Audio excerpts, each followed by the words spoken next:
Nesta aula, eu quero te falar sobre o que é necessário para fazer uma evolução de enfermagem.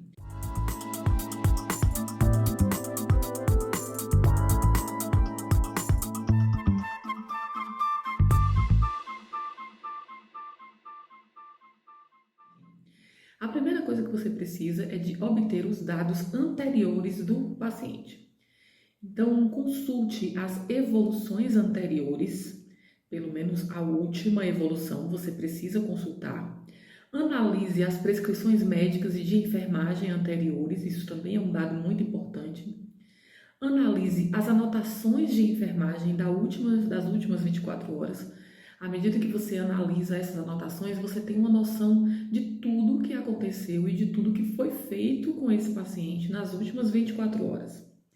Consulte os diagnósticos de enfermagem, que também foram feitos para as últimas 24 horas, e verifique os exames complementares que tenha desse paciente. Estes são os dados anteriores, que são importantes para a análise. Mas você também vai precisar dos dados atuais. Os de agora, como é que você vai obter? Para que você possa fazer um comparativo entre a situação com a qual o paciente se encontra, a situação que ele estava anteriormente. E daí tirar as conclusões, se houve melhora, piora, se há uma estabilidade do quadro. Então, como é que você vai obter os dados atuais? Para começar, faça uma entrevista com o paciente ou com o acompanhante, caso ele esteja inconsciente.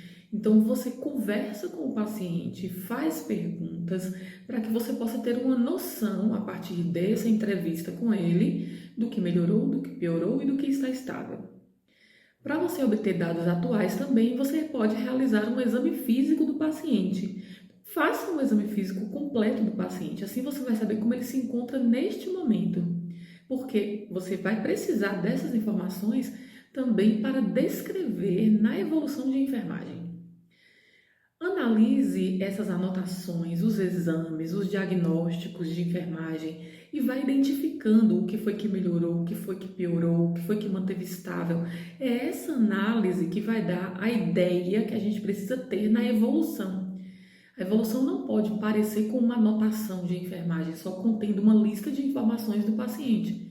Não, é preciso que tenha o comparativo entre como ele estava antes e como ele está no momento. Então avalie por diagnósticos de enfermagem, por exemplo, quais que foram resolvidos, até porque estes deverão ser retirados do registro atual, e quais que ainda há necessidade de modificar ou se tem necessidade de acrescentar ou de manter aqueles que lá estão.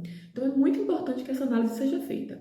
E além disso, você vai precisar analisar as prescrições de enfermagem para assim identificar qual foi a resposta que o paciente teve a cada uma das prescrições. A gente faz as prescrições, elas são implementadas. Qual é a resposta que o paciente tem a essas assistências que são feitas? Então a gente vai registrar isso também. E esse momento da análise é exatamente onde você vai identificar qual assistência pode ser retirada, qual assistência precisa ser mantida, o que precisa ser modificado e o que precisa ser acrescentado. E no texto final da evolução, você pode resumir todas essas informações.